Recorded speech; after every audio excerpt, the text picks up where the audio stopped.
അധ്യായം 30. താൻ യാക്കോബിന് മക്കളെ പ്രസവിക്കുന്നില്ല എന്ന് റാഹേൽ കണ്ടു. തൻ്റെ സഹോദരിയോട് അസൂയപ്പെട്ടു. യാക്കോബിനോട്, എനിക്ക് മക്കളെ തരണം, അല്ലെങ്കിൽ ഞാൻ മരിച്ചു പോകുമെന്ന് പറഞ്ഞു. അപ്പോൾ യാക്കോബിന് റാഹേലിനോട് കോപം ജ്വലിച്ചു. നിനക്ക് ഗർഭഫലം തരാതിരിക്കുന്ന ദൈവത്തിൻ്റെ സ്ഥാനത്തോ ഞാനെന്ന് പറഞ്ഞു. അതിനവൾ, എൻ്റെ ദാസി ബിൽഹ ഉണ്ടല്ലോ, അവളുടെ അടുക്കൽ ചെല്ലുക, അവൾ എൻ്റെ മടിയിൽ പ്രസവിക്കട്ടെ, അവളാൽ എനിക്ക് മക്കളുണ്ടാകുമെന്ന് പറഞ്ഞു. അങ്ങനെ അവൾ തൻ്റെ ദാസി ബിൽഹായെ അവന് ഭാര്യയെ കൊടുത്തു. യാക്കോബ് അവളുടെ അടുക്കൽ ചെന്നു. ബിൽഹ ഗർഭം ധരിച്ചു യാക്കോബിന് ഒരു മകനെ പ്രസവിച്ചു. അപ്പോൾ റാഹേൽ, ദൈവം എനിക്ക് ന്യായം നടത്തി, എൻ്റെ അപേക്ഷ കേട്ട് എനിക്കൊരു മകനെ തന്നു എന്ന് പറഞ്ഞു. അതുകൊണ്ട് അവന് ദാൻ എന്ന് പേരിട്ടു. റാഹേലിൻ്റെ ദാസി ബിൽഹ പിന്നെ ഗർഭം ധരിച്ചു യാക്കോബിന് രണ്ടാമതൊരു മകനെ പ്രസവിച്ചു. ഞാൻ എൻ്റെ സഹോദരിയോട് വലിയൊരു പോർ പൊരുതി ജയിച്ചുമിരിക്കുന്നു എന്ന് റാഹേൽ പറഞ്ഞ് അവന് നഫ്താലി എന്ന് പേരിട്ടു. തനിക്ക് പ്രസവം നിന്നുപോയെന്ന് ലയ കണ്ടാറെ തൻ്റെ ദാസി സിൽപ്പായെ വിളിച്ച് അവളെ യാക്കോബിന് ഭാര്യയെ കൊടുത്തു.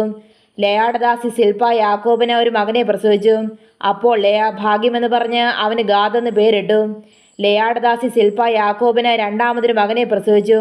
ഞാൻ ഭാഗ്യവതി, സ്ത്രീകൾ എന്നെ ഭാഗ്യവതി എന്ന് പറയുമെന്ന് ലയ പറഞ്ഞു. അവൻ ആശേർ എന്ന് പേരിട്ടു.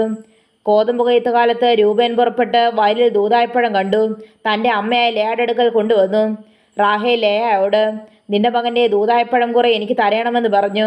അവൾ അവളോട്, നീ എൻ്റെ ഭർത്താവിനെടുത്തത് പോരെയോ, എൻ്റെ മകൻ്റെ ദൂതായ്പഴവും കൂടെ വേണമോ എന്ന് പറഞ്ഞതിന് റാഹേൽ, ആകട്ടെ, നിന്റെ മകൻ്റെ ദൂതായ്പഴത്തിന് വേണ്ടി ഇന്ന് രാത്രി അവൻ നിന്നോടുകൂടെ ശയിച്ചോളട്ടെ എന്ന് പറഞ്ഞു. യാക്കോബ് വൈകുന്നേരം വയലിൽ നിന്ന് വരുമ്പോൾ ലേയ അവനെ എതിരേറ്റിയെന്നു.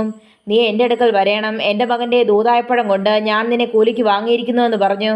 അന്ന് രാത്രി അവൻ അവളോടുകൂടെ ശയിച്ചു. ദൈവം ലേയായുടെ അപേക്ഷ കേട്ടു. അവൾ ഗർഭം ധരിച്ചു യാക്കോബിന് അഞ്ചാമതൊരു മകനെ പ്രസവിച്ചു. അപ്പോൾ ലേയ, ഞാൻ എൻ്റെ ദാസിയെ എൻ്റെ ഭർത്താവിന് കൊടുത്തത് കൊണ്ട് ദൈവം എനിക്ക് കൂലി തന്നു എന്ന് പറഞ്ഞ് അവന് ഇസാക്കാർ എന്ന് പേരിട്ടു. ലേയ പിന്നെ ഗർഭം ധരിച്ചു യാക്കോബിന് ആറാമതൊരു മകനെ പ്രസവിച്ചു.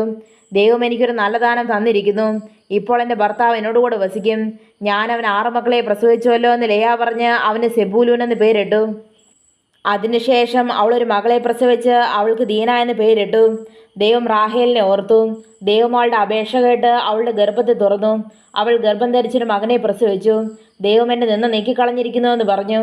യഹോവ എനിക്ക് ഇനിയും ഒരു മകനെ തരുമെന്നും പറഞ്ഞ് അവന് യോസേഫ് എന്ന് പേരിട്ടു. റാഹേൽ യോസേഫിനെ പ്രസവിച്ച ശേഷം യാക്കോബ് ലാബാനോട്, ഞാൻ എൻ്റെ സ്ഥലത്തേക്കും ദേശത്തേക്കും പോകുവാൻ എന്നെ അയക്കണം. ഞാൻ നിന്നെ സേവിച്ചതിൻ്റെ പ്രതിഫലമായ എൻ്റെ ഭാര്യമാരെയും മക്കളെയും എനിക്ക് തരയണം. ഞാൻ പോകട്ടെ, ഞാൻ നിന്നെ സേവിച്ച സേവ നീ അറിയുന്നുവല്ലോ എന്ന് പറഞ്ഞു. ലാബാൻ അവനോട്, നിനക്കെന്നോട് ദയയുണ്ടെങ്കിൽ പോകരുതേ, നിന്റെ നിമിത്തം യഹോവയെ എന്നെ അനുഗ്രഹിച്ചു എന്ന് എനിക്ക് ബോധ്യമായിരിക്കുന്നു. നിനക്ക് എന്ത് പ്രതിഫലം വേണമെന്ന് പറയുക, ഞാൻ തരാമെന്ന് പറഞ്ഞു. അവൻ അവനോട്, ഞാൻ നിന്നെ എങ്ങനെ സേവിച്ചു എന്നും നിന്റെ ആട്ടിൻകൂട്ടം എൻ്റെ പക്കൽ എങ്ങനെയിരുന്നു എന്നും നീ അറിയുന്നു. ഞാൻ വരും മുമ്പേ നിനക്ക് അല്പമേ ഉണ്ടായിരുന്നുള്ളൂ, ഇപ്പോൾ അത് അത്യന്തം വർദ്ധിച്ചിരിക്കുന്നു.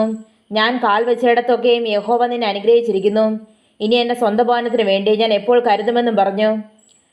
ഞാൻ നിനക്ക് എന്ത് തരണമെന്ന് അവൻ ചോദിച്ചതിന് യാക്കോബ് പറഞ്ഞത്, നീ ഒന്നും തരേണ്ട, ഈ കാര്യം നീ ചെയ്തു തന്നാൽ ഞാൻ നിന്റെ ആട്ടിൻകൂട്ടത്തെ ഇനിയും മേച്ച് പാലിക്കാം. ഞാനെന്ന് നിന്റെ എല്ലാ കൂട്ടങ്ങളിലും കൂടി കടന്ന് അവയിൽ നിന്ന് പുള്ളിയും മറവുമുള്ള ആടുകളെയൊക്കെയും ചെമ്പരി ആടുകൾ കറുത്തതിനെയൊക്കെയും കോലാടുകൾ പുള്ളിയും മറവും ഉള്ളതിനെയും വേർതിരിക്കാം. അത് എൻ്റെ പ്രതിഫലമായിരിക്കട്ടെ. നാളെ ഒരിക്കൽ എൻ്റെ പ്രതിഫലം സംബന്ധിച്ച് നീ നോക്കുവാൻ വരുമ്പോൾ എൻ്റെ നീതി തെളിവായിരിക്കും. കോലാടുകൾ പുള്ളിയും മറവും ഇല്ലാത്തതും ചെമ്പരി ആടുകൾ കറുത്ത നിറമില്ലാത്തതുമെല്ലാം മോഷ്ടിച്ചതായി എണ്ണാം. അതിന് ലാബാൻ, നീ പറഞ്ഞതുപോലെ ആകട്ടെ എന്ന് പറഞ്ഞു. അന്ന് തന്നെ അവൻ വരയും മറവുമുള്ള മുട്ടാടുകളെയും പുള്ളിയും മറവുമുള്ള പെൺ കോലാടുകളെയൊക്കെയും വെണ്മയുള്ളതിനെയൊക്കെയും ചെമ്പരി ആടുകൾ കറുത്ത നിറമുള്ളതിനെയൊക്കെയും വേർതിരിച്ച് അവൻ്റെ പുത്രന്മാരുടെ കയ്യിൽ ഏൽപ്പിച്ചു. അവൻ തനിക്കും യാക്കോബിനും ഇടയിൽ 3 ദിവസത്തെ വഴിയകലം വെച്ചു. ലാബാന്റെ ശേഷമുള്ള ആട്ടിൻകൂട്ടങ്ങളെ യാക്കോബ് മേയിച്ചു. എന്നാൽ യാക്കോബ് പുന്നവൃക്ഷത്തിൻ്റെയും ബദാം വൃക്ഷത്തിൻ്റെയും അരിഞ്ഞൽ വൃക്ഷത്തിൻ്റെയും പച്ചക്കൊമ്പുകൾ എടുത്ത് അവയിൽ വെള്ള കാണത്തക്കവണ്ണം വെള്ള വരയെ തോലൊരിച്ചു. ആടുകൾ കുടിപ്പാൻ വന്നപ്പോൾ അവൻ താൻ തോലുരിച്ച കൊമ്പുകളെ പാത്തികളിലും വെള്ളം പകർന്ന തൊട്ടികളിലും ആടുകളുടെ മുൻപിൽ വെച്ചു. അവ വെള്ളം കുടിപ്പാൻ വന്നപ്പോൾ ചനയേറ്റു. ആടുകൾ കൊമ്പുകളെ കണ്ടുകൊണ്ട് ചനയേറ്റു. വരയും പുള്ളിയും മറവുമുള്ള കുട്ടികളെ പെറ്റു. ആ ആട്ടിൻകൂട്ടങ്ങളെ യാക്കോബ് വേർതിരിച്ച് ആടുകളെ ലാബാന്റെ ആടുകളിൽ വരയും മറവുമുള്ള എല്ലാറ്റിനും അഭിമുഖമായി നിർത്തി. തൻ്റെ സ്വന്തം കൂട്ടങ്ങളെ ലാബാന്റെ ആടുകളോട് ചേർക്കാതെ വേറെയാക്കി. ബലമുള്ള ആടുകൾ ചനയേൽക്കുമ്പോഴൊക്കെയും കൊമ്പുകളെ കണ്ടുകൊണ്ട് ചനയേൽക്കേണ്ടതിന് യാക്കോബ് കൊമ്പുകളെ പാത്തികളിൽ ആടുകളുടെ കണ്ണിന് മുമ്പിൽ വെച്ചു. ബലമില്ലാത്ത ആടുകൾ ചനയേൽക്കുമ്പോൾ അവയെ വെച്ചില്ല. അങ്ങനെ ബലമില്ലാത്തവ ലാബാനും ബലമുള്ളവ യാക്കോബിനുമായി തീർന്നു. അവൻ മഹാസമ്പന്നനായി. അവന് വളരെ ആടുകളും ദാസിദാസന്മാരും ഒട്ടകങ്ങളും കഴുതകളും ഉണ്ടാകുകയും ചെയ്തു.